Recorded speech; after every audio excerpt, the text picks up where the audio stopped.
आज हम लोग पढ़ने वाले हैं गंगा नदी के बारे में। गंगा नदी के बारे में, बिहार में गंगा नदी प्रवाहित होती है। मतलब गंगा नदी जो है वो भारत का सबसे प्रमुख नदियों में से एक है। गंगा नदी उत्तर भारत की नदियों में से एक है। देखो, आज हम लोग पढ़ने वाले हैं बिहार का अपवाह तंत्र। आज हम लोग पढ़ने वाले हैं बिहार का अपवाह तंत्र। और बिहार में गंगा नदी बक्सर जिले में प्रवेश करती है। बक्सर जिले में क्या करती है बाबू? प्रवेश करती है। और कटिहार जिले में क्या होती है इसका? कटिहार जिले में इस नदी का क्या होता है? अंत होता है। मतलब सारे बच्चे ध्यान से सुनो, बिहार के बक्सर जिले में गंगा नदी का प्रारंभ बिंदु है और कटिहार जिले में गंगा नदी का अंतिम बिंदु है। सारे लोग यहाँ पे ध्यान से देखिए, गंगा की जो कुल लंबाई है पूरे भारत में वो कितना है? 2500। नदी की कुल लंबाई कितनी है? 25 किलोमीटर। बिहार में इस नदी की लंबाई कितनी है? 445 किलोमीटर। कितनी है बाबू?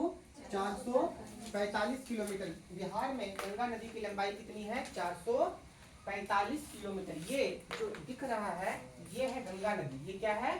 गंगा नदी। ये क्या है? गंगा नदी। गंगा नदी कहाँ से निकलती है? हिमालय से। कहाँ से? हिमालय से। हिमालय के हिमाद्री नामक बिंदु से निकलती है। हिमाद्री नामक बिंदु से निकलती है। और हिमाद्री नामक बिंदु से गंगा नदी तो निकलती है, लेकिन वहां पे गंगा नदी का नाम गंगा नहीं है, बल्कि क्या है? भागीरथी। क्या नाम है?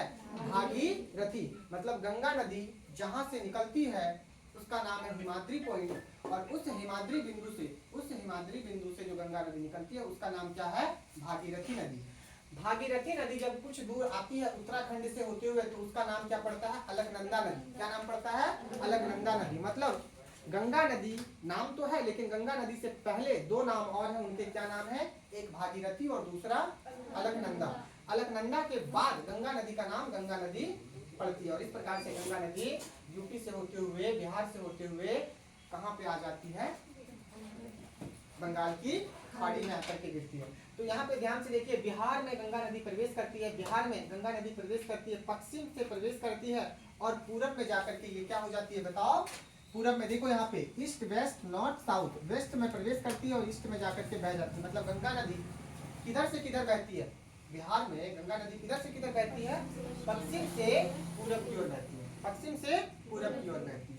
तो सारे बच्चे ध्यान से सुनो, गंगा नदी ऐसे बह रही है। गंगा नदी का जो पानी है वो ऐसे बह रही है। गंगा नदी ऐसे जा रही है तो गंगा के जो ऊपरी छोर है उसको कहेंगे बाई नदियां। क्या कहेंगे? बाई। और जो नीचे वाला छोर है उसको क्या कहेंगे? दाई नदियां। क्या कहेंगे? दाई नदियां, है ना। मतलब हम कह सकते हैं कि गंगा नदी ये है तो उत्तर की सहायक नदियां और दक्षिण की सहायक नदियां। गंगा नदी बहुत विशाल नदी हो जाता है। गंगा नदी में पानी बहुत ज्यादा हो जाता है। कैसे? क्यों? क्योंकि बहुत सारी सहायक नदियां गंगा को क्या करती है? मदद करती है। क्या करती है बताओ? मदद करती है। बहुत सारी सहायक नदियां गंगा को मदद करती है। तो देखिए, बाई नदियां कितनी है और दाई नदियां कितनी है? कुल मिलाकर के गंगा नदी की जो सहायक नदियां वो कितने हैं? ऊपर से 7 और नीचे से 5, कुल मिलाकर 12 सहायक नदियों के मिलने से एक बहुत ही बड़ी नदी का निर्माण होता है जिसका नाम क्या है? गंगा नदी।